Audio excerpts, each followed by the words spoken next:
Welcome back, everybody. How are we all doing after the weekend, the Friday night, the unprecedented, the unbelievable?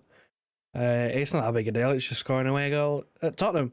Well, it might be that big a deal to you, but it's something that it got me a little bit excited because I hadn't seen it yet. So, but I digress. We move on. We have another Premier League game. Of course, we drew Luton in the FA Cup. Nothing to really shout about there. Seeing a few people trying to label that as an easy draw. I beg to differ, but, it is whatever. I don't really care what they have to say. But I'm not here to talk about the FA Cup. I'm here to talk about Burnley. I'm here to talk about the Premier League. I'm here to talk about the opportunity we have to go 4 in a row, as you all know. Playing Burnley at home on a Wednesday night. Last game in January, currently unbeaten in 2024, have not lost a game yet. And I'd like to keep it that way. I really would. Great opportunity to try and build something.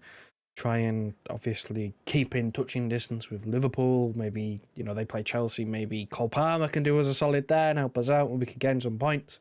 But before I delve into the game, into the matters at hand, if you would please like this video, that would massively help us out, and subscribe if you are new. We're trying to reach 7k as soon as possible. We should be live tonight after the Arsenal game to talk about whatever, probably talk about Burnley. Of course, Kyle Walker's been in the news, and I don't think either of us have, or at least I haven't anyway, said anything about Jurgen Klopp deciding to leave Liverpool in the season. That's big news. Some transfer stuff going around.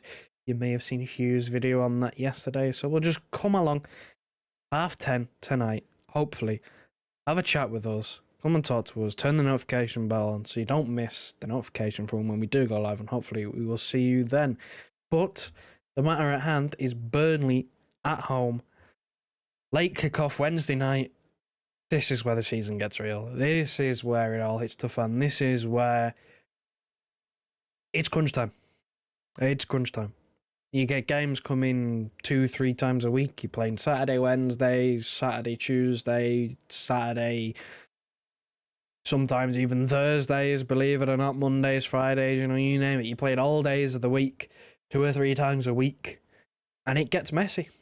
It gets really, really messy, especially with our persistence on having a small squad. It can get a little bit tricky. Now, I do want to mention the small squad because we do have an almost fully fit squad, to my understanding. I've seen the training pictures. Again, I always reiterate this.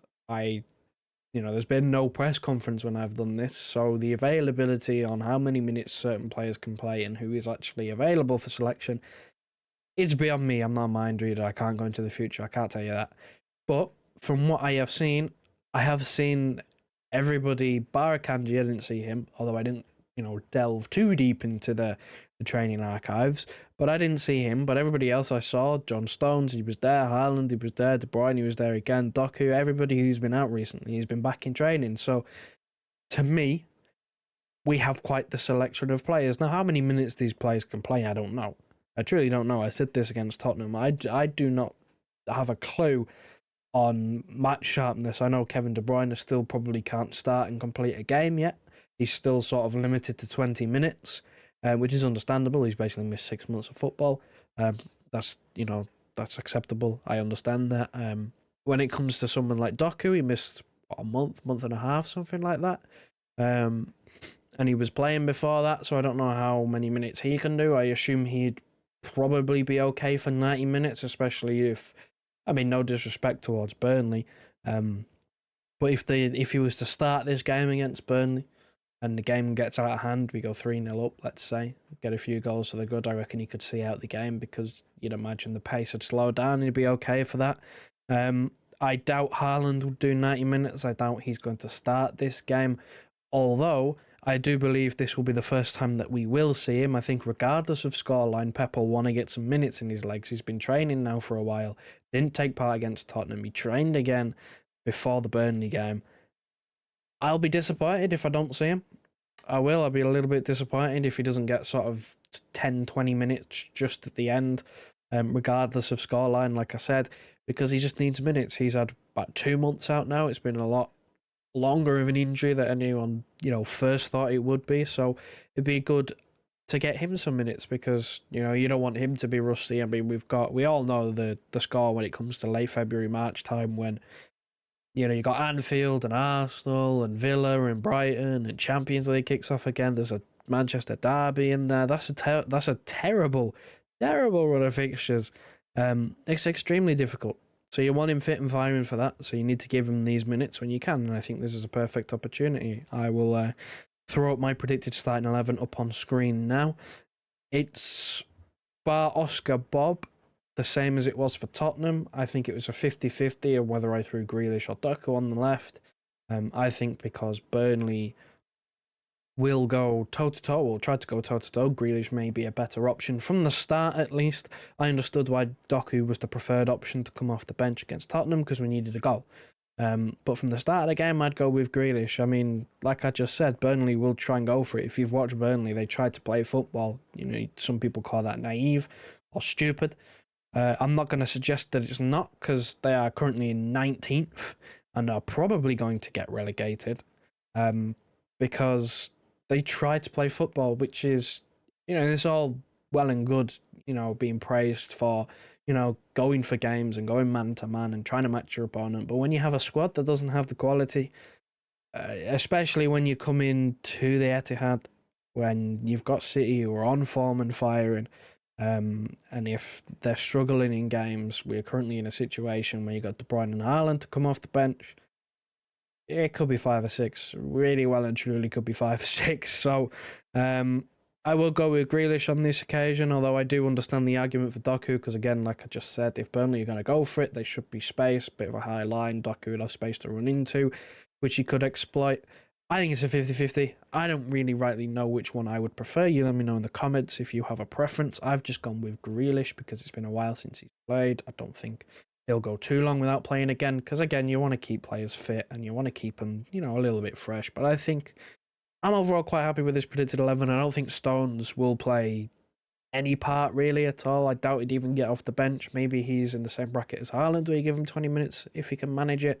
But I really wouldn't rush him because the last thing we need is him to get another injury, because he's so important to the way that we play and he's such a good defender, such a good player that there's no need to rush him. The defence against Tottenham was superb. It was unbelievable. It's probably the best that we've defended all season. So I'd stick with it. I wouldn't rush Stones back. I'd let him naturally progress into fitness. But I would definitely want to see HAALAND play some sort of role in this game because it's been a while and I think he needs the minutes. My score prediction for this game, I was speaking about possibilities of 5 and 6. I'm going to go for a 4-0 City. I really don't see a world in which Burnley causes too many issues. Because we played them the first game of the season and they had sort of a good first 20 minutes where they, I guess, maybe caught us off guard because they tried to, press us and go for man, but then as soon as we got one, it was total control from there on in, really. So I expect more of the same, maybe a bit better, because obviously we get better as the season goes along, and Burnley are kind of just, hoping on a prayer that they manage to pull off some sort of great escape. So yeah, my predictions are 4-0. You let me know your predictions in the comment section below as well. I'm interested to know what you think. Maybe if there's any Burnley fans out there who are sort of confident. I know that there aren't many because we have an incredible record against Burnley where we seem to absolutely hammer them every time we play them. So if I was a Burnley fan, I wouldn't be too confident. If you do me a massive favour on the way out, if you would like this video, it really helps us out, and subscribe if you are new. Like I said at the start of this video, if you turn your notification bells on, there should be a live stream tonight. So turn your notification bell on, come and join us, come and chat to us. We'll be talking about whatever happens in the world of football. I know there are games tonight, so maybe we touch on them.